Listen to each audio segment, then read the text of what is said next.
शुभ संध्या मित्रों, मैं विपेश तिवारी आप सभी का सौर एकेडमी प्रयागराज में स्वागत और अभिनंदन करता हूं। आशा करता हूं कि आप सभी लोग अच्छे, स्वस्थ एवं तंदुरुस्त होंगे और बहुत अच्छे तरीके से अपने एग्जाम की तैयारी कर रहे होंगे। राइट? चलिए दोस्तों हम आपसे किस टॉपिक पर चर्चा कर रहे हैं? चलिए, हम आपसे समाजशास्त्र वैकल्पिक विषय पर चर्चा विमर्श कर रहे हैं। किस पर? समाजशास्त्र वैकल्पिक विषय। ठीक है दोस्तों, समाजशास्त्र वैकल्पिक विषय आज वर्तमान परिदृश्य में यूपीएससी एग्जाम में आप देखें तो बहुत ही प्रिय विषय के रूप में देखा जा रहा है। इस विषय की अगर देखा जाए तो बहुत ही शॉर्ट सिलेबस है, मतलब कि अगर देखा जाए तो इसका सिलेबस बहुत बड़ा नहीं है, बहुत छोटा सिलेबस है। और यह विषय की जो उत्पत्ति है, अभी 200 वर्षों का भी यह विषय अपना इतिहास भी पूरा नहीं किया है। तो 200 वर्षों का इतिहास को समेटना आपके लिए थोड़ा आसान हो जाता है, थोड़ा सा आसान हो जाता है। दोस्तों, आज हम आप लोगों से थोड़ा सा व्यापक स्तर पर चीजें चर्चा विमर्श कर रहे हैं। थोड़ा सा यहां पर आपको कई चीजों को समझना है। ठीक है, चलिए अब देखिए 2022 एग्जाम की जो भी तैयारी कर रहे हो, जिनका टारगेट है 2022 आईएएस 2022 का जिन लोगों ने टारगेट बनाया है, उन लोगों को बड़े ही सावधानी पूर्वक, ठीक है, बहुत ही सावधानी पूर्वक कार्य करने की आवश्यकता है। समय भी है, लेकिन समय जो है कब निकल जाएगा यह आपको भी पता नहीं है। तो आपको सिंपल तरीके से सिलेबस को ध्यान में रखकर अपने तैयारी को जारी रखें। पहली चीज सिलेबस आप प्रण कर लीजिए कि सुबह उठकर जैसे आप दैनिक क्रियाओं को नियमित रूप से करते हैं, उसी तरीके से सिलेबस को हमको वॉच करना है। इसको आपको नजरअंदाज करना ही नहीं है, पहली चीज। दूसरी चीज, अब सिलेबस में जैसे मान लीजिए कि जीएस के कुल 4 पेपर हैं मुख्य परीक्षा में, सेकंड पेपर, थर्ड पेपर और फोर्थ पेपर। मेरे अनुसार जब आप तैयारी शुरू करें, मेरे अनुसार जब आप तैयारी शुरू करें तो क्या हो कि 2 बड़े सब्जेक्ट को पकड़ा जाए, एक छोटे सब्जेक्ट को। अब जैसे जीएस पेपर फर्स्ट में देखा जाए तो आपके हिस्ट्री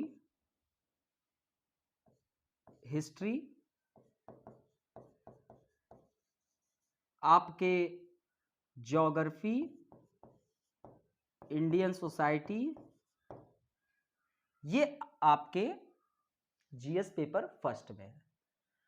तो हिस्ट्री में आपको क्या देखने को मिलता है? हिस्ट्री में आपको जो मुख्य परीक्षा है, मुख्य परीक्षा में एक art and culture, modern history, आपको वर्ल्ड हिस्ट्री। देखिए, मुख्य परीक्षा की तैयारी बड़े ही टेक्निकल, तकनीकी रूप से करना चाहिए, बहुत ही तकनीकी रूप से। जैसे वर्ल्ड हिस्ट्री में मोटा मोटा देखा जाए तो जो रिवॉल्यूशन है उनको अच्छे तरीके से आपने वॉच कर लिया तो वर्ल्ड हिस्ट्री आपके लगभग प्रश्न क्लियर हो जाते हैं। थोड़ा साम्राज्यवादी ताकतों को अच्छी तरीके से देखना है, साम्यवादी, ये तमाम प्रकार की चीजें तो क्लियर हो जाती है। मॉडर्न हिस्ट्री यूपीएससी के मुख्य परीक्षा में बहुत बड़ा रोल निभाता है, प्लस प्रीलिम्स एग्जाम में भी बहुत बड़ा रोल निभाता है। ठीक है, अब प्रीलिम्स में आपको एंशिएंट मिडिवल भी पढ़ना रहता है, आर्ट एंड कल्चर तो पढ़ना ही है। ठीक है, ठीक है, आर्ट एंड कल्चर तो पढ़ना ही है। एंशिएंट और मिडिवल जो है वो प्रीलिम्स एग्जाम में है, मिडिवल। ठीक है, ये प्री में है और ये मॉडर्न हिस्ट्री भी प्री में है। तो मॉडर्न हिस्ट्री में आप मॉडर्न हिस्ट्री को सिंपल तरीके से 1707 में औरंगजेब क्या हुआ, 1707 में औरंगजेब की मृत्यु हुई। औरंगजेब के मरने के बाद थोड़ा मुगल एम्पायर जो है डगमगाने लगा थोड़ा सा, लेकिन फिर भी इतनी शक्ति थी कि सत्ता को आगे भी चला सकते थे। तो उसमें बहादुर शाह प्रथम जो है विजयी हुआ 1707 में। उसे का पुत्र था, उसके 3-4 पुत्र थे, उनमें से एक पुत्र बहादुर शाह प्रथम था, जिसको मुअज्जम भी कहते हैं। ठीक है, वो विजयी हुआ और क्या बना, वह मुगल बादशाह बना। अब 1707 से 1857 तक आपके पूरे मुगल बादशाह हैं। 1707 से 1857 तक आपके पूरे क्या है, मुगल बादशाह है। थोड़ा मैं इसको और अच्छे तरीके से एक एक पेपर पे आपको एक मूल्यांकन रख देता हूँ। जीएस पेपर फर्स्ट, देखिए सिंपल तरीके से चीजें समझ लेंगे, कार्य करना स्टार्ट करिए। मेरा उद्देश्य है समाजशास्त्र वैकल्पिक विषय तो आपका तैयार हो, लेकिन ये भी करिए ताकि हमें एग्जाम निकालना है। ठीक है, जीएस पेपर फर्स्ट में हिस्ट्री, हिस्ट्री में आपके आर्ट एंड कल्चर, मुख्य परीक्षा में आपके modern history, world history, geography में जियोमॉर्फोलॉजी, क्लाइमेटोलॉजी, आपके ओशियोनोग्राफी, प्लस आपके इंडियन ज्योग्राफी, प्लस आपके वर्ल्ड मैपिंग। ठीक है, इंडियन सोसाइटी, इंडियन सोसाइटी में आपको कोई समस्या ही नहीं होगी। सिंपल तरीके से जानते रहिए क्षेत्रवाद क्या है, पंथ निरपेक्ष क्या है, जाति सिस्टम, भूमंडलीकरण, ग्लोबलाइजेशन, और भी सिलेबस है, आप वॉच करिए सिलेबस को लगातार। अब आपने इसको खंड खंड में बांट लिया है। ठीक है, अच्छे तरीके से सिलेबस को खंड खंड में बांटना है। ठीक है,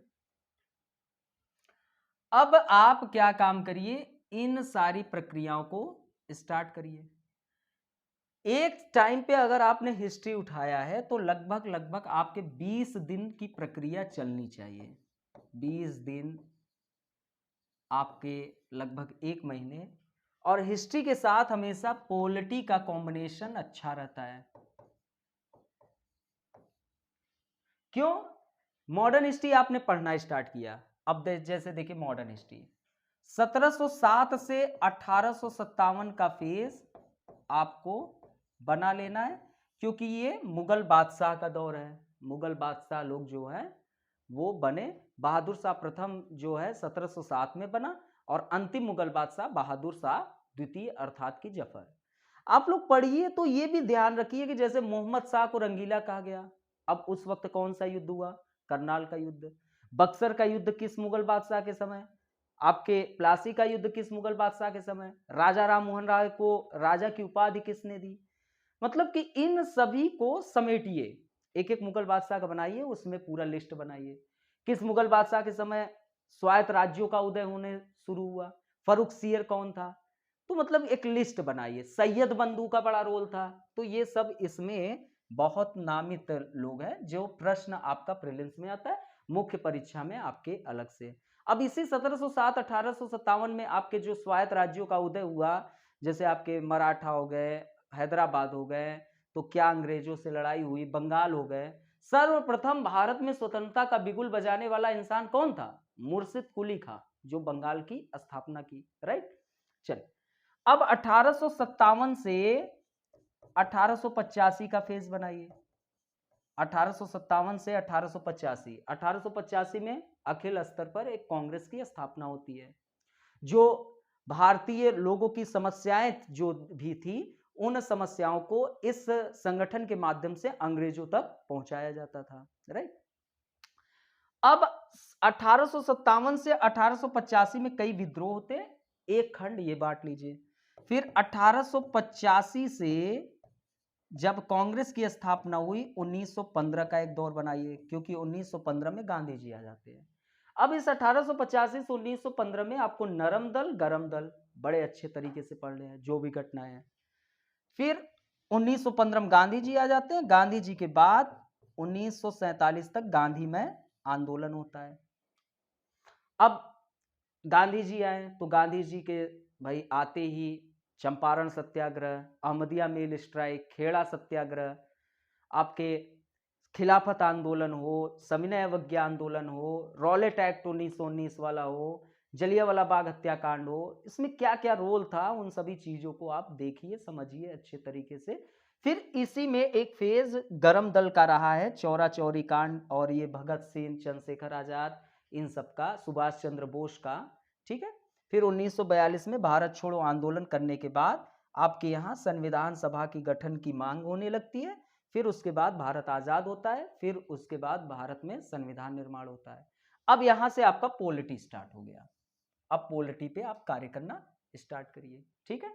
फिर पॉलिटी में आपको कैसे कार्य करना है, तो पॉलिटी में आपको सिंपल तरीके से इस हिस्ट्री को पढ़ते वक्त आपके ऐतिहासिक पृष्ठभूमि, अर्थात कि ऐतिहासिक पृष्ठभूमि ये संविधान निर्माण की गाथा है कि किस प्रकार संविधान का निर्माण हुआ।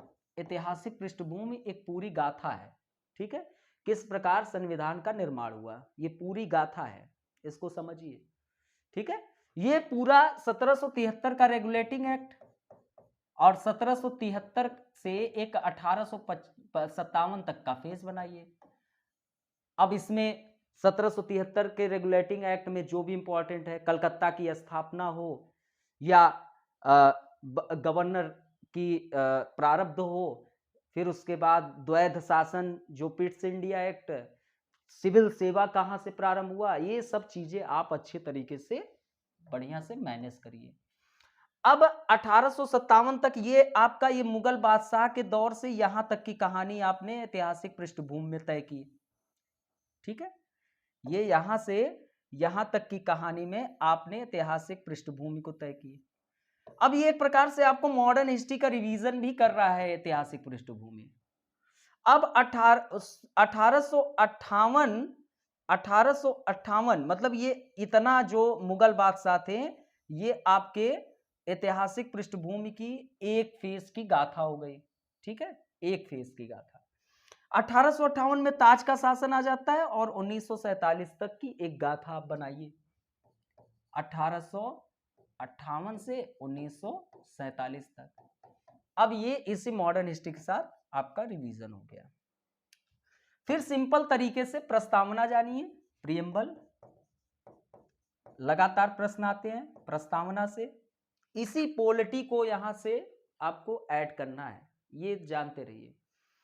फिर प्रस्तावना आपने बनाया और अच्छे तरीके से प्रस्तावना पढ़ा। फिर उसके बाद आप स्टार्ट करिए आर्टिकल 1 से, संघ एवं राज्य क्षेत्र को जानिए आर्टिकल 1 से 4 तक। फिर उसके बाद आर्टिकल 5 से 11 तक नागरिकता को जानिए, जो भी करंट के मुद्दे हैं उसको जोड़कर पढ़िए। आर्टिकल 12 से 35 तक मौलिक अधिकार, कुल 6 मौलिक अधिकार हैं, उनको बेहतर तरीके से जानिए, समझिए। फंडामेंटल राइट्स को आपको बहुत अच्छे तरीके से जानना अत्यंत आवश्यक भी है, क्योंकि मौलिक अधिकार का पूरे के पूरे आपके सिलेबस में यूज होता रहेगा, प्लस आपको इंटरव्यू साक्षात्कार में भी काम देगा। तो बड़े ही अच्छे तरीके से पूरा समायोजित करिए इन सब चीजों को, ये आपको करना ही पड़ेगा, ठीक है। ये सिलेबस पढ़ने के बाद आपको चीजों का ज्ञान होना शुरू होगा। सिलेबस को जब लगातार वॉच करेंगे, आपके अंदर अगर पथ में तनिक भी भटकाव की स्थिति उत्पन्न हो रही है, सिलेबस अगर वॉच कर रहे हैं तो आपको पथ से भ्रमित होने में बचाएगा।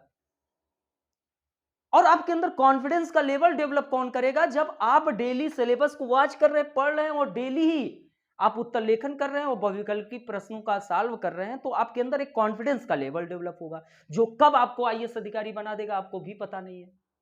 तो प्रस्तावना अच्छे तरीके से, फिर आपने अब आपने आर्टिकल 12 से 35 तक मौलिक अधिकार को पढ़ा। वैसे भी आपके आर्टिकल 14 से 32 तक के 6 मौलिक अधिकार देखने को मिलते हैं, और 33, 34, 35 और आर्टिकल 12, 13 ये आपके मौलिक अधिकार से संबंधित नहीं है, लेकिन मौलिक अधिकार के भाग है, आर्टिकल है, तो उनको पढ़िए। अब आपके फिर उसके बाद आप आर्टिकल 36 से 51 तक नीति निर्देशक तक तो डीपीएसपी को पढ़ा, जिसमें 3 टाइप के डीपीएसपी में देखने को मिलते हैं, उसको आप अच्छे तरीके से पढ़िए भाई, समाजवादी, बौद्धिक और गांधीवादी, अच्छे तरीके से पढ़िए। फिर उसके बाद आपके आर्टिकल 51 के क में मौलिक कर्तव्य, ये बाद में जुड़ा। अब इसके लिए कौन सी समिति है? सरदार स्वर्ण सिंह समिति। क्या इंपॉर्टेंट है, चीजों को समझिए। अब एक डिबेट बनाइए, जैसे मौलिक अधिकार का नीति निर्देशक तत्व में क्या डिबेट बन रहा है, ये डिबेट आप सोचने वक्त बनाएंगे और यही यूपीएससी का प्रश्न बनेगा। अब मौलिक ये नहीं है कि एम लक्ष्मीकांत ने जैसे दे दिया, पढ़ लिया, काम खत्म हो गया। अब डिबेट ये तैयार आपको करना है। अब मौलिक अधिकार नीति निर्देशक तत्व का क्या संबंध है, मौलिक अधिकार का मौलिक कर्तव्य से क्या संबंध है, ये डिबेट आपको डेवलप करना है, राइट। अब आपका मेन कहानी शुरू होती है आगे पॉलिटी में। अब आपको पॉलिटी में सरकार के जो 3 अंग है, एग्जीक्यूटिव, लेजिस्लेचर, जुडिशरी। अब आपको संसद को यहां से ऐसे पढ़ना है, लेजिस्लेचर में क्या निकल के आ रहा है वो आप देखिए। अब संसद के 2 सदन, लोकसभा, राज्यसभा। लोकसभा को पढ़िए, राज्यसभा को पढ़िए। एग्जीक्यूटिव में 2 प्रधान, नाम मात्र का राष्ट्रपति, वास्तविक पीएम। तो नाम मात्र का प्रधान कौन है? वो आपका प्रेसिडेंट है। वास्तविक प्रधान कौन है आपका? वास्तविक प्रधान प्राइम मिनिस्टर है। अब यहीं पर आपको एक डिबेट तैयार करना है, संसदात्मक शासन व्यवस्था और अध्यक्षात्मक शासन व्यवस्था। तो दोनों में एग्जीक्यूटिव लेजिस्लेचर में एक घनिष्ठ संबंध है, तो वो संसदात्मक शासन व्यवस्था, और एग्जीक्यूटिव लेजिस्लेचर में कोई संबंध नहीं है, तो अध्यक्षात्मक शासन व्यवस्था। अब ये डिबेट तैयार करिए कि क्या अंतर दिख रहा है सरकार के 3 अंगों के अनुसार। आपने अमेरिका को वॉच किया, पूरी नयन दृष्टि को लगाया कि अमेरिका को वॉच किया, अमेरिका को देखना स्टार्ट किया, तो पता चला अमेरिका में एग्जीक्यूटिव के एक ही प्रधान है, वो है राष्ट्रपति। और वहां पर जैसे हमारे यहां लेजिस्लेचर को विधायिका कहा जाता है, वैसे वहां पे लेजिस्लेचर को कांग्रेस कहा जाता है। और वहां पर भी कांग्रेस के 2 सदन है, सीनेट, प्रतिनिधि सभा। जैसे हमारे यहां लोकसभा है, वैसे वहां पर हाउस ऑफ रिप्रेजेंटेटिव, प्रतिनिधि सभा। जैसे हमारे यहां राज्यसभा है, वैसे वहां पर सीनेट है। अब वहां का सीनेट कैसे ताकतवर है और भारत का राज्यसभा कैसे है, ये वॉच करिए, ये डिबेट अपने अंदर तैयार करिए कि ब्रिटेन का कैसा है, और अब सॉरी अमेरिका कैसा है। अब ब्रिटेन में आ जाओ, ब्रिटेन का हाउस ऑफ लॉर्ड्स कैसा है? क्या ब्रिटेन में हाउस ऑफ लॉर्ड्स में वंशानुगत है? भारत में कैसा है? आखिरकार भारत का राज्यसभा कैसे राज्यों का प्रतिनिधित्व कर रहा है, कैसे ही राज्यसभा का चुनाव है। और सीनेट को वॉच करिए, यह कार्य आपको करना है। मैं एक रूपरेखा बता रहा हूं कि कैसे आप डिबेट तैयार करोगे। अब यहीं पर आपकी कहानी नहीं रुकेगी। जुडिशरी आपने पढ़ा, एक छत्र पे आपका सुप्रीम कोर्ट है, फिर उसके बाद हाई कोर्ट, उसके बाद आपके जिला अधीनस्थ न्यायालय। अब अच्छे तरीके से तैयार करिए। अब यहां पर कहानी शुरू होती है एक डिबेट की, फिर से। अब आपको एग्जीक्यूटिव जुडिशरी की क्या डिबेट बन रही है, एग्जीक्यूटिव लेजिस्लेचर का, ये शक्तियों का जो पृथक्करण है, सेपरेशन पावर है, अब आपको इसे समझना है, अच्छे तरीके से समझिए। फिर उसके बाद स्थानीय शासन व्यवस्था को पढ़ लीजिए, और संवैधानिक, गैर संवैधानिक, सांविधिक जितने निकाय हैं उनको पढ़ लीजिए। आपका कहानी काफी हद तक संविधान की खत्म हो गई। अब ज्योग्राफी को हमेशा इकोनॉमी से जोड़कर पढ़ो, इकोनॉमी से। अब जैसे आपने हिस्ट्री और पॉलिटी को जोड़कर पढ़ रहे थे, तो हिस्ट्री पॉलिटी के साथ आपको, हिस्ट्री और पॉलिटी के साथ एक छोटा सा सब्जेक्ट उठा लो, गवर्नेंस उठा लो, या आईआर उठा लो, या इंटरनल सिक्योरिटी उठा लो। ये सब आपस में संबंधित विषय हैं, इंटरनल सिक्योरिटी ना उठाओ। क्यों? क्योंकि इंटरनल सिक्योरिटी से अच्छा है कि आपने उठा लिया हिस्ट्री पॉलिटी के साथ आपने उठा लिया एक, मेरे अनुसार अगर उठाना चाहिए तो गवर्नेंस। ठीक है, ये 3 सब्जेक्ट आपने 1 महीने के अंतर्गत अच्छे तरीके से तैयार किया। फिर उसके बाद ज्योग्राफी के साथ इकोनॉमी और फिर उसके बाद इंटरनल सिक्योरिटी, ये 3 को साथ में लेके चलो अच्छे तरीके से, तीनों को साथ में लेके चलो। ठीक है, अच्छे तरीके से। अब ज्योग्राफी में जियोमॉर्फोलॉजी अच्छे से तब पढ़ो, जो आपके भौतिकी भूगोल है, अच्छे तरीके से जितने भी भूकंप हो या आपके प्रकार, क्लाइमेटोलॉजी में, क्लाइमेटोलॉजी को जब पढ़ो तो साथ में मेरे अनुसार थोड़ा बहुत आपदा और प्रबंधन का जो टॉपिक है, जो जीएस पेपर 3 में है, आपदा और प्रबंधन, उसको यहीं पर क्लियर कर लो। ठीक है, और ओशियोनोग्राफी, समुद्र भूगोल। इंडियन ज्योग्राफी पे आपका फोकस ज्यादा होना चाहिए और प्लस मैपिंग पे। ठीक है, अब इंडियन सोसाइटी आपका, ये आपको समाजशास्त्र पढ़ रहे हो तो आपको कोई समस्या ही नहीं है, सारे प्रश्न मेरे नोट्स से रहेंगे। ठीक है, अब आपने जीएस पेपर 2 स्टार्ट किया। जीएस पेपर 2, जीएस पेपर 2 में पॉलिटी पे मैंने एक बता ही दिया प्रक्रिया, कॉन्स्टिट्यूशन, फिर उसके बाद आपके सोशल जस्टिस। अब इधर से इंडियन सोसाइटी, ठीक है, इधर से आपके सोशियोलॉजी ऑप्शनल और आपके एसे, आपके प्लस इसमें आपके इंडियन इकोनॉमी के कुछ टॉपिक जैसे भूमि सुधार और भी चीजें, प्लस मॉडर्न हिस्ट्री के कुछ टॉपिक जैसे आपके जीएस सोशियोलॉजी। जब 2nd पेपर को वॉच करेंगे तो एक टॉपिक है ही औपनिवेशिक शासन का प्रभाव भारतीय समाज पे, राइट। तो ये चीजें आपको जोड़कर देखना है, मॉडर्न हिस्ट्री, और साथ में आपको एथिक्स, ये प्रक्रियाएं आपका एक दूसरे से जुड़कर चलना चाहिए। पॉलिटी को अब मैं डिलीट कर दे रहा हूं क्योंकि पॉलिटी को मैंने आपको वहीं पर व्याख्या कर दी। अब आपकी ये प्रक्रियाएं एक दूसरे से सब जुड़े हुए हैं, थोड़ा इससे क्या होगा कि आपके मानकी विषय थोड़ी मजबूती बनेगी। ठीक है, सोशियोलॉजी में 2 part, GS paper 1, GS paper 2। जी अब सॉरी, सोशियोलॉजी मतलब कि 1st एंड 2nd, ठीक है, जीएस नहीं।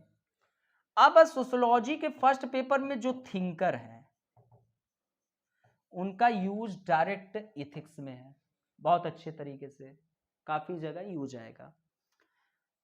अब आपके इसमें आपके पॉलिटी के भी कुछ पार्ट आएंगे, पॉलिटी के, ठीक है, पॉलिटी के भी पार्ट आएंगे। जैसे सोशियोलॉजी में दोनों पेपर में, जीएस पेपर 1st 2nd में राजनीति और समाज, राजनीति और समाज, ये टॉपिक दिए गए हैं, राजनीति और समाज। अब डिटेल में राजनीति और समाज को अच्छे तरीके से पॉलिटी को जोड़कर इधर पढ़ रहे हो, ठीक है, समाजशास्त्र को। प्लस कार्य एवं आर्थिकी जीवन एक यूनिट है, कार्य एवं आर्थिकी जीवन। अब ये कार्य एवं आर्थिकी जीवन पढ़ रहे हो तो यहां पर कुछ इकोनॉमी के पार्ट को जोड़िए, इधर पॉलिटी को जोड़ा, इधर इकोनॉमी के पार्ट को जोड़ो। ठीक है, अब जैसे मान लीजिए कि आपके भूख, 2nd पेपर में आप देखेंगे वहां पर मिलेगा भूख, बलात्श्रम, महिला, गरीबी, ये सब टॉपिक को आपको सोशल जस्टिस से जोड़कर पढ़ना है। ठीक है, सोशल जस्टिस से जोड़कर पढ़ना है। इंडियन सोसाइटी, जैसे आपने राजनीति और समाज में पढ़ा क्षेत्रवाद, आपने पढ़ा पंथ निरपेक्ष, आपने पढ़ा साम्राज्यवाद, आपने पढ़ा भूमंडलीकरण। अब ये सब इंडियन सोसाइटी में यूज है, समझिए, इंडियन सोसाइटी में यूज है। प्लस अभी इथिक्स में आपका एक थॉट डेवलप हो रहा है, ठीक है। ऐसे में दो टाइप के ऐसे हैं, एक अमूर्त ऐसे, एक मूर्त ऐसे, अमूर्त और मूर्त ऐसे। तो अमूर्त ऐसे और मूर्त ऐसे, अमूर्त ऐसे का पार्ट आप सोशियोलॉजी से भी क्लियर होगा और प्लस इथिक्स से भी क्लियर होगा। अमूर्त ऐसे जो है, जो थॉट लेवल पे नहीं है, घटनाओं पर आधारित है, और अमूर्त ऐसे थॉट पर होता है, फिलॉसफी होती है, उसमें आपके अंदर की एक चिंतन को जानना चाहता है कि आपकी थॉट प्रोसेस कितनी अच्छी है, आप किसी भी मुद्दे पर चिंतन करते हैं तो कितना बेहतर सोच सकते हैं, जिससे कि किसी वर्ग का नुकसान ना हो, किसी का अहित ना हो, सब कुछ हितकारी में हो। ये अमूर्त ऐसे में चेक करता है, वो चाहे प्रेम पर हो, वो चाहे किसी मुद्दे पर हो, वो चाहे आपका कोई चिंतन हो, वो सब कुछ आपका चेक होगा।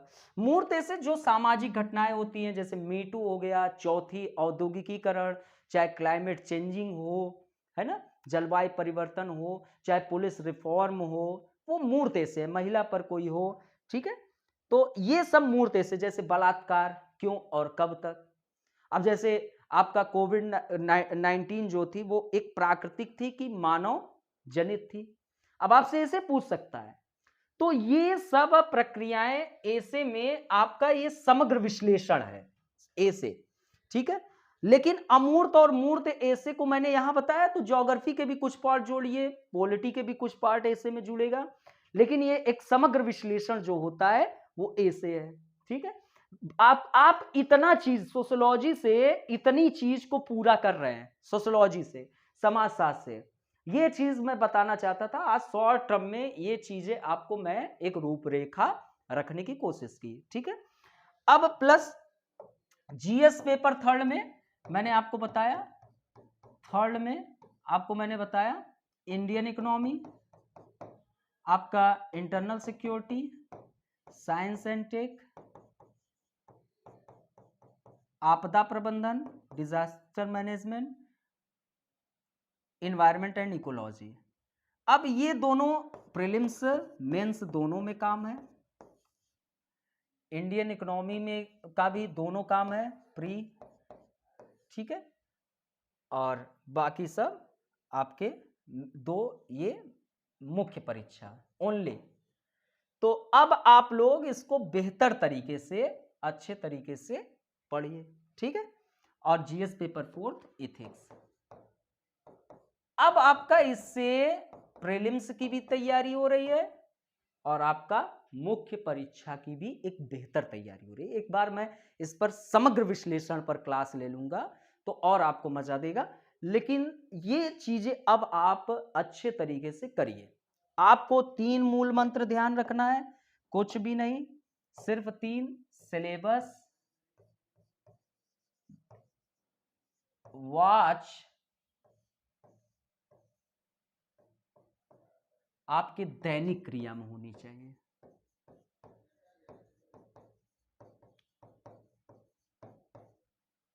तीन मूल मंत्र।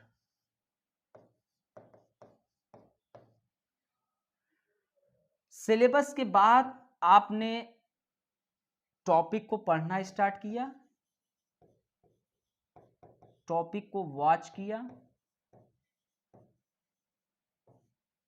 अब टॉपिक को वॉच करने के बाद आपको, ठीक है, टॉपिक क्या किया, वॉच किया। अब टॉपिक को वॉच किया तो ये चीज याद रखिए कि रोटी क्यों जली, रोटी क्यों जली, रोटी इसलिए जली क्योंकि पलटा नहीं गया, पलटा नहीं गया, इस कारण रोटी क्या हो गई, जल गई। आप उसको खाओगे। आप पढ़ाई कर रहे हो लगातार, लगातार आपने कोई भी टॉपिक उठाया, पॉलिटी हो, मॉडर्न हिस्ट्री हो, लेकिन आपने कार्य ही नहीं किया, कोई कार्य नहीं कर रहे हो, आप कोई भी कार्य नहीं कर रहे हो, कि मैं उसे लर्न करूं, याद करूं, मैं उस पर एक डिबेट तैयार करूं, एक उस पर चिंतन करूं। बस क्लासेस देखे जा रहे हो, देखे जा रहे हो। थॉट, विचार करो उस पर। जब तक विचार नहीं करोगे तब तक हम मजबूत नहीं हो सकते। हमको मजबूती चाहिए। क्या चाहिए? मजबूती। तो मजबूती, किसी भी टॉपिक पर हमको कॉन्फिडेंस कैसे आएगा, ये अंदर से कैसे बनेगा कि हम कॉन्फिडेंस हमारे अंदर है कि नहीं, मैं भाला फेंकूंगा और मैं भाले की तरफ नहीं देखूंगा, डायरेक्ट कहूंगा yes I am won the match. करेंगे ना भाई? हमने आया और भाला फेंका और हम भाले को नहीं देख रहे और मैं सहंसा की तरफ बोल रहा हूं कि yes I am won the match. तो ये आएगा तब लगातार अभ्यास से। अगर नीरज चोपड़ा लगातार अभ्यास न किए होते तो वो डायरेक्ट ऐसे ना करते, yes I am won the match, right? तो ये अभ्यास आपको करना है। टॉपिक वॉच करिए, उसी दिन अभ्यास करिए। हमें उसी दिन अभ्यास करना है, कुछ नहीं। उसी दिन हमको क्या करना है? अभ्यास करना है, चाहे जो हो जाए। हमें कुछ भी नहीं देखना है। हमने आज दिनचर्या में 10 घंटे पढ़ाई की और 10 घंटे पढ़ाई का अगर हमें याद नहीं रहा तो वो 10 घंटा बेकार, वो 10 का 10 घंटा मेरा बर्बाद हो गया। हम नहीं समझ पाएंगे, ठीक है? तो हमको 10 घंटा पढ़ना नहीं है, 8 ही घंटा पढ़ें, लेकिन 2 घंटा रिवीजन करेंगे, चाहे जो हो जाए, चाहे तूफान आ जाए। हमको कहीं नानी नाना के यहाँ नहीं जाना है, कहीं मामा मामी के यहाँ नहीं जाना है, किसी मित्र से बात नहीं कर रहा है, जब तक रिवीजन न करे। तो रिवीजन, और अब आपने रिवीजन किया, फिर उसके बाद अब आप पिछले प्रीवियस ईयर के क्वेश्चन पेपर को उठाया। अब मान लीजिए कि आपने यहां पर पढ़ा संसद, या आपने पढ़ा प्रस्तावना, या आपने पढ़ा 1857 का संघर्ष, या आपने पढ़ा हीट बजट, या आपने पढ़ा कार्ल मार्क्स, या आपने पढ़ा वेबर, या आपने पढ़ा खाद्य प्रसंस्करण, या आपने पढ़ा क्षेत्रवाद, या आपने पढ़ा संप्रदायवाद,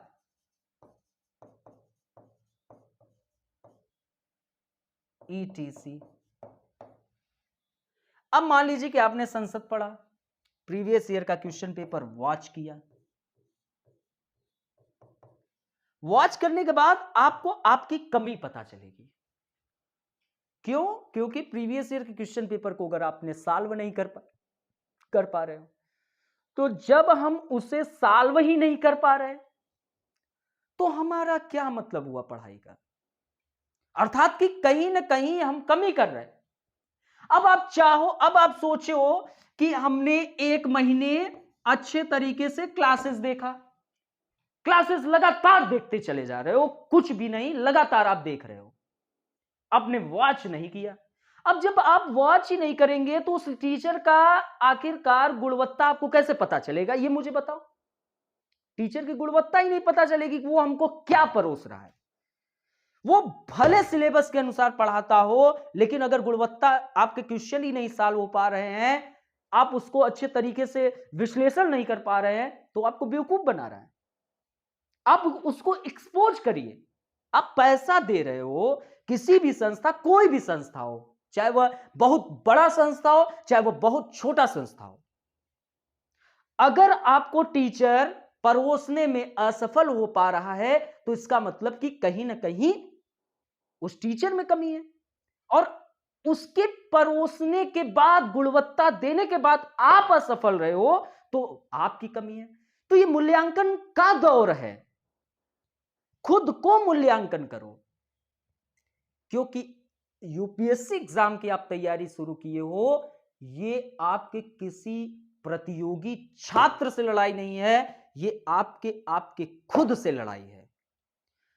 आप समाज को रिप्रेजेंट करने जा रहे हो, समाज को प्रतिनिधित्व करने जा रहे हो, समाज में प्राधिकार रहित सेवा देने जा रहे हो। और प्राधिकार रहित सेवा देने में आपको क्या करना है? बहुत तपस्या करनी है, बहुत त्याग करना है, बहुत परिश्रम करना है। देखिए, बहुत अच्छे अच्छे शब्द आपको देखने को मिलेंगे, जैसे हो गया भाग्य, 2.5 शब्द का बना है। लक 2 शब्द का बना है। किस्मत 3.5 शब्द का बना है। लेकिन इन सब पे सबसे भारी कौन पड़ा? मेहनत, 4 शब्दों से। तो परिश्रम लगातार करेंगे तभी सफलता मिलेगी, तभी आपका कर्म, भाग्य, लक भी साथ देगा। जब आप मेहनत ही नहीं कर रहे हो तो कहां से आपका भाग्य साथ देगा? अब ये नहीं है कि आप सिंपल सिंपल तरीके से पढ़े हो, सोच रहे हो कि भाग्य मेरी अच्छी रहेगी तो क्या होगा? प्रश्न सभी हमारे पूछ लिए जाएंगे। नहीं पूछेंगे। तो ये कार्य आपको करना है। तो अब आपने प्रीवियस ईयर के क्वेश्चन पेपर को वॉच किया, ठीक है।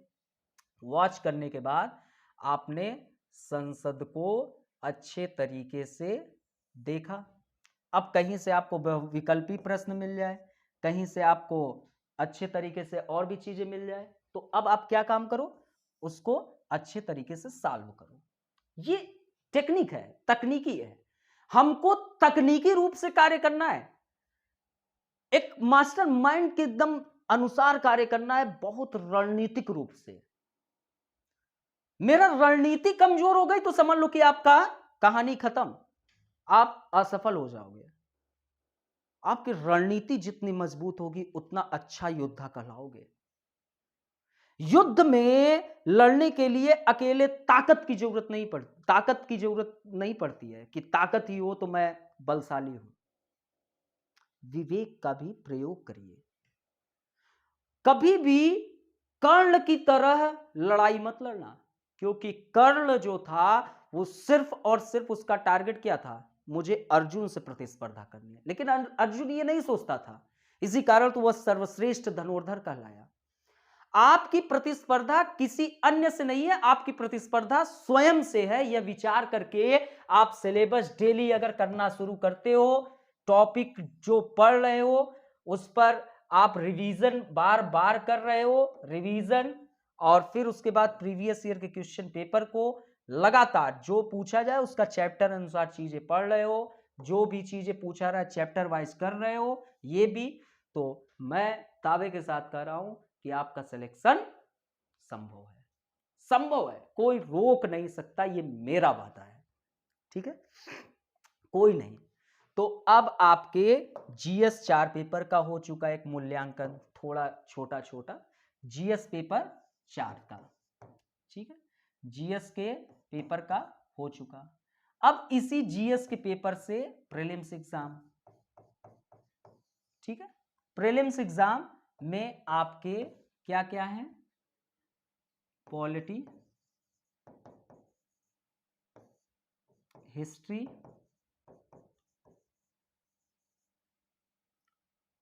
आपके साइंस एंड टेक, आपके environment and ecology, Indian economy, right, geography, ठीक।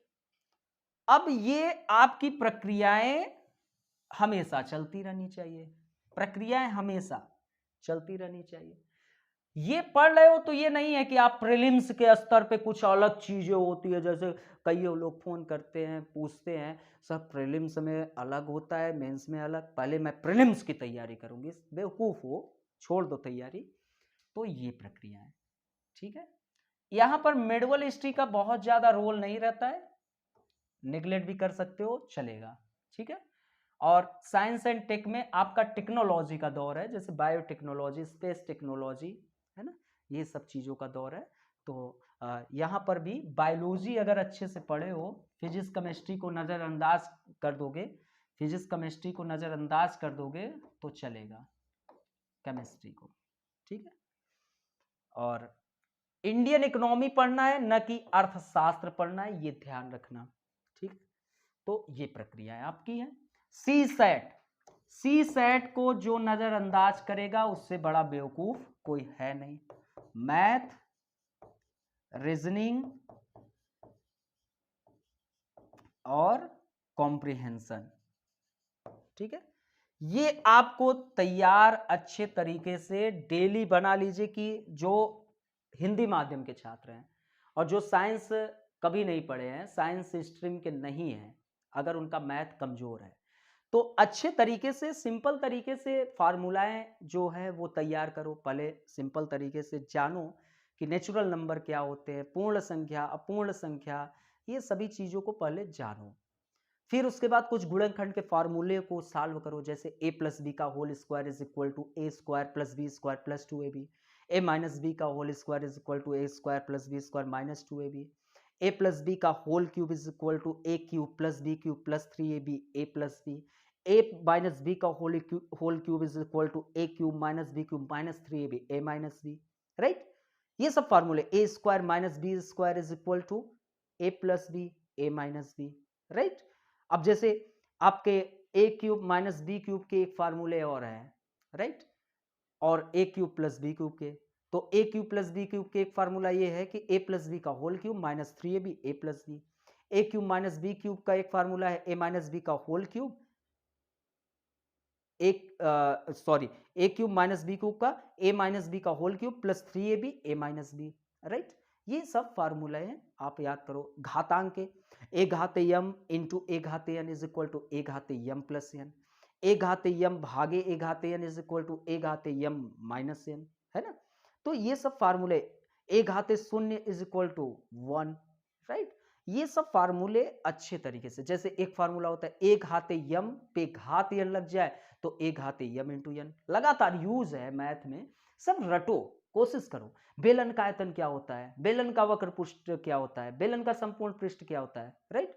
तो ये सब पढ़ना स्टार्ट करो। शंकु का आयतन क्या होता है ना, शंकु का आयतन क्या होता है, कमेंट करिए आप लोग। शंकु का वक्र पृष्ठ पाई आर एल, शंकु का संपूर्ण पृष्ठ क्या, पाई आर यल धन आर, राइट। बेलन का वक्र पृष्ठ क्या है, 2 पाई आर एच, बेलन का संपूर्ण पृष्ठ क्या है, 2 पाई आर एच धन आर, रटो। यही दौर है पढ़ने का, रटो एकदम अच्छे तरीके से, खूब पढ़ो, जमकर पढ़ो एकदम। मैथ कहते हैं ना कि जीवन, यदि आप जीवन में गणित लगाए बर्बाद हो गए, यदि गणित में जीवन लगा दिए तो यूपीएससी क्लियर हो जाएगा। हिंदी माध्यम वाले सी सेट में बहुत फेल हो रहे हैं, बेवकूफ मत बनिए, सी सेट को वॉच करिए, ठीक है।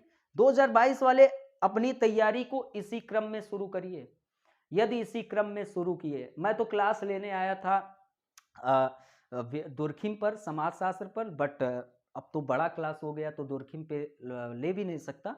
अब अचानक ऐसे मोड़ बन गया तो मैंने बता दिया, पता नहीं कहाँ से मोड़ बन गया, बाकी तो मैं क्लास लेने आया था दुर्खिम पे, ठीक है। बट आज आपको मैंने चीज़ों को थोड़ा बड़े स्तर पे बता रहा हूं, तो समझिए ये अचानक थॉट, ये मैं आज क्लास दिल से लिया हूं, न कि किसी विवेक से। कभी भी अब कभी लूंगा क्लास, अगर आप लोगों का कमेंट रहा कि एक बार सर इसको बृहद स्तर पर ले लीजिए, तो मैं विवेक का भी प्रयोग करूंगा। आज तो मैं सिर्फ दिल से लिया हूं क्लास, ठीक है। तो ये कार्य करिए। तो मैथ, रीजनिंग में तो आप लोग कर लोगे, मैथ को आप लोगों को करने में, ठीक है, ये सब शुरू कर दो। अब शुरू कर दो, यही समय है, ठीक है। चल, तो ये कार्य। अच्छा, एक पेपर आपका हिंदी क्वालिफाइंग, इंग्लिश क्वालिफाइंग, ठीक है। तो इंग्लिश क्वालिफाइंग के लिए एक पेपर आता है ब्रिल्स एक्सप्रेस। जिसको जानना हो ब्रिल्स एक्सप्रेस के बारे में, हमको कमेंट कर दीजिएगा या मैसेज कर दीजिएगा व्हाट्सएप पे। तो एक ग्रुप बना के हम डेली ब्रिल्स एक्सप्रेस भेज दिया करेंगे, ठीक है। तो ये मेरा नंबर है 8004020005। तो आप मुझे व्हाट्सएप भी कर सकते हैं इस नंबर से और मैसेज भी कर सकते हैं। तो ब्रिल्स एक्सप्रेस पेपर अगर आप इंग्लिश के लिए पढ़ रहे हैं, 1 साल पढ़ लिए तो आपकी काफ़ी अच्छी इंग्लिश हो जाएगी, ठीक है? ये ध्यान रखिए। और हिंदी क्वालिफाइंग के लिए कोई भी चीज़ कहीं से नज़रअंदाज नहीं करना। साक्षात्कार के लिए कहीं से अलग से तैयारी नहीं होती, इसी दौरान होती है। आपकी भाषाओं में नम्यता हो, ठीक है? कठोरता न हो। कठोर भाषा हमेशा हानिकारक होता है। नम्यता हो, बहुत ज़रूरी है। ये आपके अंदर, अपने अंदर ये एटीट्यूड डेवलप करना पड़ेगा, ठीक है? ये एटीट्यूड आप डेवलप करेंगे तो बड़ा शानदार होगा। और आपकी भाषाओं से किसी भी वर्ग का हित जो है वह हतोत्साहित नहीं होना चाहिए, है ना? आपके भाषाओं से ये लगे कि आपके भाषा में नम्यता है, आपका भाषा जो शब्द निकाल रहा है उससे किसी का नुकसान नहीं हो रहा है, राइट? ये और आपके अंदर जो भाषा है, आप आईएएस ऑफिसर बन रहे हो तो उदासीनता हो, है ना? पॉलिटी में पढ़ोगे, गवर्नेंस में पढ़ोगे, उदासीनता का सिद्धांत, है ना? प्रशासक के लिए बहुत इंपॉर्टेंट है। अर्थात कि आप किसी पर्टिकुलर पॉलिटिकल व्यक्ति या पॉलिटिकल पार्टीज के प्रति आपका रुझान नहीं होना चाहिए। आप एक डेमोक्रेसी के पार्ट हैं, तो आपके अंदर की जो भावनाएं हैं, वो भावनाओं को रोकना है ना? उदासीन बनना है। हमको किसी पार्टिकुलर पॉलिटिकल व्यक्ति के प्रति न रुझान हो, न हमारा किसी पॉलिटिकल पार्टीज के प्रति। हम ऑफिसर बनेंगे या अधिकारी हम जब बनेंगे तो हम जो सत्ता में रहती है उसके लिए सेवा देते हैं, है ना? कल का कांग्रेस भी हो सकता है, बीजेपी हो सकता है, आम आदमी पार्टी हो सकता है, सपा बसपा कोई भी हो सकता है। तो हमें सत्ता से मतलब नहीं है, ठीक है? उदासीन बनिए। और किसी और अपने अंदर के जो बीजेपी वादी हो तो वो बहुत ज्यादा बीजेपी वादी ना बने, नुकसान होगा, राइट? जो सपावादी हैं तो बहुत ज्यादा ना बनिए, नुकसान देगा। बसपावादी बन रहे हो, नुकसान देगा। कांग्रेसवादी बन रहे हो, नुकसान देगा। तो थोड़ा उदासीन बनो। अगर उनके अंदर कमियां हैं, बीजेपी में आपको लग रहा है कि नहीं कमियां हैं, तो उसकी आलोचना करो। एक बेस्ट डेमोक्रेसी में रहने वाला एक व्यक्ति जो है वह एक ही व्यक्ति में अच्छाई और बुराई दोनों देख रहा है, तो वो डेमोक्रेसी को एंजॉय कर रहा है, राइट? और यदि वह क्या कर रहा है, एक ही व्यक्ति के अच्छाई और बुराई दोनों को अच्छे तरीके से रिप्रेजेंट कर रहा है, और एक ही व्यक्ति के अच्छाई और बुराई को सिर्फ बुराई के रूप में रिप्रेजेंट कर रहा है, तो वह व्यक्ति डेमोक्रेसी को एंजॉय नहीं कर रहा है, राइट? वो कहीं ना कहीं उसके अंदर एक राजतंत्र की भावनाएं मौजूद है। तो ये सब चीजें आप सीखिए, है ना? सीखिए। आपके जो विचारधाराएं हो, वो विचार मतलब कि आपका जो धर्म हो, ठीक है, आप कोई हिंदू धर्म का होगा, कोई मुस्लिम होगा, कोई सिख होगा, कोई ईसाई होगा, कोई दिक्कत नहीं। लेकिन फिर भी आपके अंदर एक मानववादी दृष्टिकोण दिखना चाहिए, क्योंकि हम अफसर बनने जा रहे हैं ना। हमारे अंदर किसी भी धर्म के प्रति कोई पूर्वाग्रह अगर बन जाएगा तो कहीं ना कहीं वह हमारे शब्दकोश में दिखेगा, और वह शब्दकोश में दिखेगा तो वह हमको नुकसान पहुंचा देगा, ठीक है? हमारे अंदर क्या होना चाहिए? मानववादी धर्म होना चाहिए। अर्थात कि हम जन कल्याण के लिए जा रहे हैं। हम जिस जिले के डीएम बनेंगे उसी जिले में एक हिंदू भी रहेगा, मुस्लिम होगा, सिख भी होगा, ईसाई भी होगा। तो हमको ये सब चीजें बहुत अच्छे तरीके से ध्यान देना है, ठीक है? अब आपका ये संपूर्ण प्रक्रियाएं बन गई, ठीक है? अब हम थोड़ा बता देते हैं।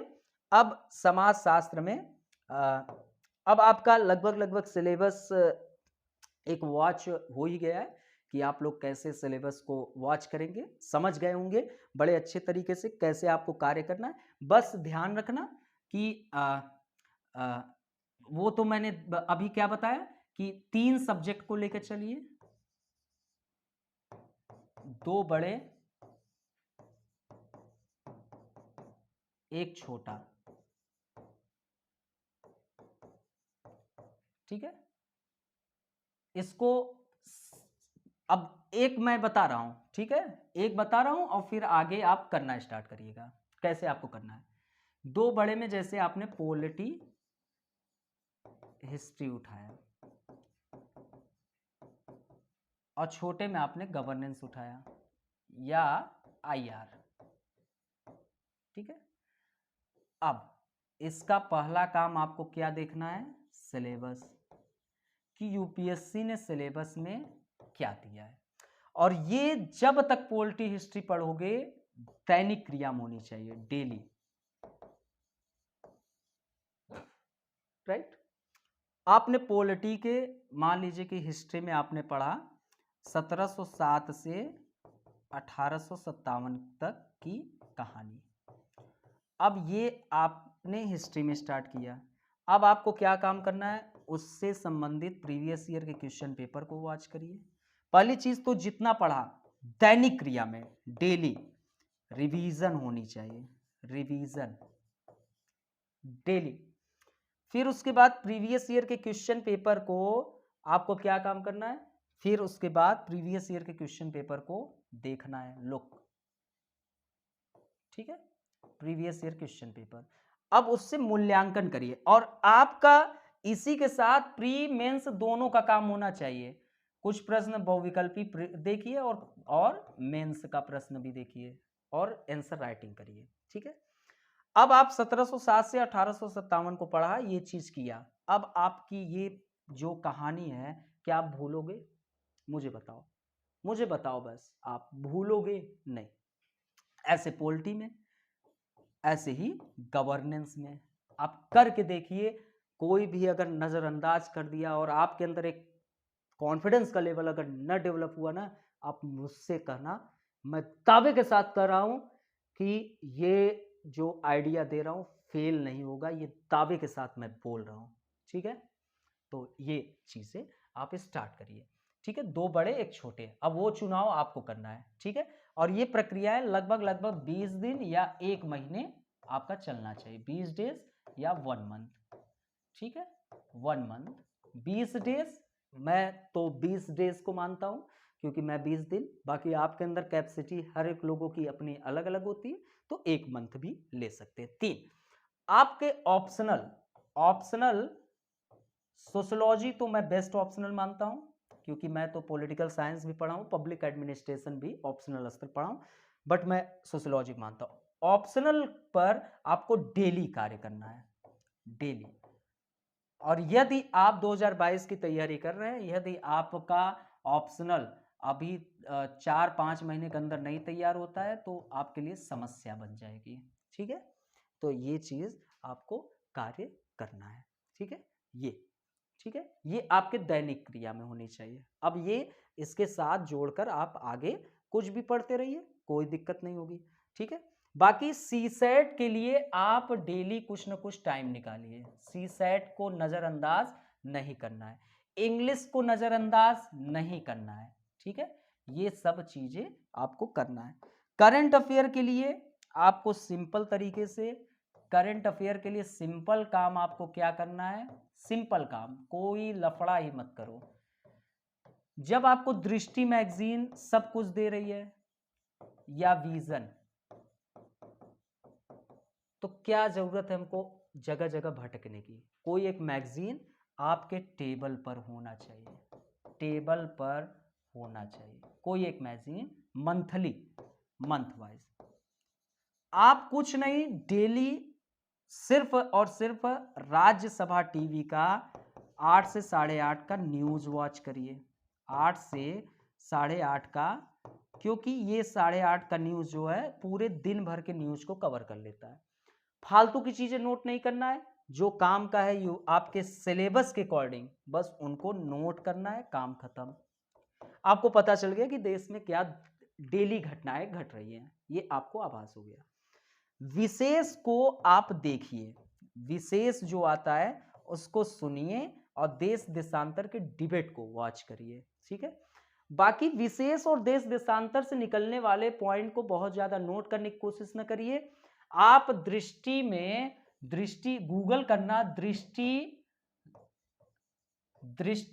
विशेष और देश देशांतर, तो आपको जो एग्जाम के दृष्टिकोण से विशेष देश देशांतर इंपॉर्टेंट होते हैं तो दृष्टि वाले एनालिसिस करके उसमें मैटर देते हैं, तो आप वहां से मैटर को तैयार करिए तो आपका समय बचेगा, ठीक है। समय बचाना है हमको और कुछ नहीं, ठीक है। अब ये आपने काम किया, ये करंट अफेयर के लिए कार्य कर रहे हैं, ठीक है आपका। और न्यूज़पेपर डेली, एक न्यूज़पेपर डेली आप पढ़िए, ठीक है। ठीक है, एक न्यूज़पेपर आपको डेली वॉच करना है। जनसत्ता जो पेपर होता है, जनसत्ता पेपर में एक कोई मैडम है, नाम अभी नहीं याद आ रहा है क्योंकि मैंने फुल प्रिपेयर करके लेक्चर को नहीं ले रहा हूँ। फुल प्रिपेयर करके एक दिन मैं लेक्चर लूँगा तो आपको और बेकायदे समग्र विश्लेषण करूँगा। तो वो सोशलॉजी का बहुत अच्छी टॉपिक देते हैं, वो आपके एग्जाम के दृष्टिकोण से महत्वपूर्ण होता है। संपादकीय जनसत्ता या दैनिक जागरण, दो में से एक पेपर रखिए या दोनों भी रख सकते हैं। बाकी आप विजय अग्रवाल का AFEIAS ऐप है वो डाउनलोड करिए, तो वहां पर जितने संपादकीय होते हैं यहाँ पर मिल जाएंगे, आपके लिए उतना भी इंपॉर्टेंट होता है। ठीक है, अच्छे ऐप है, उनका यूज कर सकते हैं, कोई प्रॉब्लम नहीं। तो एक न्यूज़पेपर आप डेली वॉच करिए, आपका रीजनिंग करंट अफेयर पे कार्य आसान हो जाएगा। ठीक, थोड़ा आप कार्य करना स्टार्ट करिए ऐसे। देखिए, सफल व्यक्ति कोई काम अलग से नहीं करता है, सफल व्यक्ति हर एक कार्य को अलग ढंग से करता है, इस कारण वह सफल है। आप भी सफल हो सकते हो, आप भी कल के अधिकारी बन सकते हो। आप बस झूठी तैयारी न करिए, झूठी तैयारी करने से कोई मतलब नहीं है। ठीक है, या छोड़ दो तैयारी, कोई दिक्कत नहीं है, आप मुकेश अंबानी तो बन ही जाओगे, मुकेश अंबानी तो बन ही जाओगे, बल्कि इसमें तैयारी में आप सिर्फ अधिकारी बनोगे। छोड़ दो, बिजनेस करो, एक अच्छे थॉट लगाओ। यदि मन आपका न लग रहा हो, मन लग रहा हो जमकर पढ़ो, नहीं मन लग रहा है छोड़ दो, कोई दिक्कत नहीं है, बहुत पैसा कमा लोगे, कोई बात नहीं। हर एक व्यक्ति अधिकारी नहीं बनता है, हर एक व्यक्ति न मुकेश अंबानी बनता है, लेकिन यदि आप अपने आप को पहचाना तो आप अधिकारी भी बन सकते हो, मुकेश अंबानी भी बन सकते हो। राइट, समझिए, इस जीवन को समझना आपके लिए बहुत अत्यंत आवश्यक है, और जीवन को तब समझोगे जब आप अपने आप को पहचानोगे कि मेरे अंदर कैपेसिटी क्या है, मेरे अंदर क्या क्षमता है, क्या मैं इसके लिए बना हूं, क्या मैं इसे कर सकता हूं। और ये मूल्यांकन जब आप सिलेबस, प्रीवियस ईयर के क्वेश्चन पेपर, आप रिवीजन ये सब करेंगे तो इससे आपको पता चलता है। ठीक है, मैं जो समझा रहा हूं आप समझ रहे हो। और सफल व्यक्ति संभावनाओं को जताता है, मैं कर सकता हूं, मैं ये एग्जाम निकालूंगा क्योंकि मैं इस टीम का हिस्सा हूं। असफल व्यक्ति समस्या को बताता है, इसीलिए हमेशा वह टीम का हिस्सा बनने का प्रयास करता रह जाता है। आप सफल बनना चाहते हैं कि असफल बनना चाहते हैं, इसका चुनाव आपको करना है। सिर्फ एक अक्षर का अंतर है, अ का। जैसे ही सफलता के आगे अ लग जाता है उस व्यक्ति की वैल्यू गिर जाती है, और जैसे ही हट जाता है, सफलता लग जाती है, तो वैल्यू बढ़ जाती है। ठीक है, तो मेरा जो अनुभव है वो आज आपको मैंने शेयर किया, बहुत बेकायदे इस पटल पर रखा। ये आपको करना है, ये अधिकारी आप बनोगे, आप एक अच्छे व्यक्ति बनो, आप समाज को रिप्रेजेंट करने वाले हो, समाज को आगे लेकर जाने वाले हो। तो बाकी ठीक है, काफ़ी कुछ हो गई चर्चा। आज तो मैं लेने आया था दुर्खिम पर क्लास, बट ऐसा माहौल पता नहीं कहाँ से बन गया, मैं बोल दिया।